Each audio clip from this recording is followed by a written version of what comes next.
మా ప్రక్రియ మొదలుపెట్టి ఇప్పుడు ఈ కొత్త రేషన్ కార్డులు గాని పాత రేషన్ కార్డులలో కొత్త సభ్యులు చేసుకోవడంలో 40 లక్షల మందికి లబ్ధి పొందే విధంగా ముందుకు పోతున్నాము. 26వ తారీఖున మొదలుపెట్టేది ఆరంభం మాత్రమే. మీరు ప్రజాపాలనలో మీరు అప్లికేషన్ ఇచ్చినా, మీరు ప్రజావాణిలో అప్లికేషన్ ఇచ్చినా, మీరు గతంలో ఈ సేవలో అప్లికేషన్ ఇచ్చినా, సోషియో ఎకనామిక్ సర్వేలో మీ పేరు ఇచ్చినా, మేము అది స్క్రూటినైజ్ చేసి పరిశీలన చేసి అర్హులైన వాళ్ళందరికీ కూడా రేషన్ కార్డు ఇవ్వబోతున్నాము. ఈ ప్రక్రియ ఈ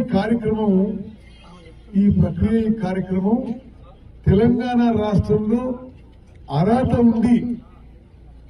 ఉన్న చివరి వ్యక్తి కూడా రేషన్ కార్డు చేరే వరకు ఈ ప్రక్రియ ఎక్సర్సైజ్ కొనసాగుతుంది. ఎవరో ఏదో లిస్టు చూసి ఆందోళన పడనవసరం లేదు. ఎవరో మాకు నీతులు చెప్పనవసరం లేదు. మీరు ఇట్లా రేషన్ కార్డు చేస్తారు, అసలు మీరు ఇవ్వలేదు కదా 10 ఏళ్ల పాటు. మేము రాష్ట్రంలో అర్హత ఉన్న వాళ్ళందరికీ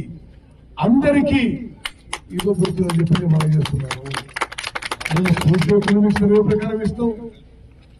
మీరు ప్రజాపాలన పెట్టుకుంటే ఇస్తాం, ప్రజావాణి ఏం పెట్టుకుంటే ఇస్తాం.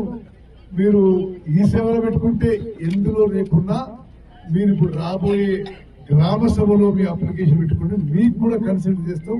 అర్హత ఉంటే ఇస్తామని చెప్పి మనం చేస్తున్నాము.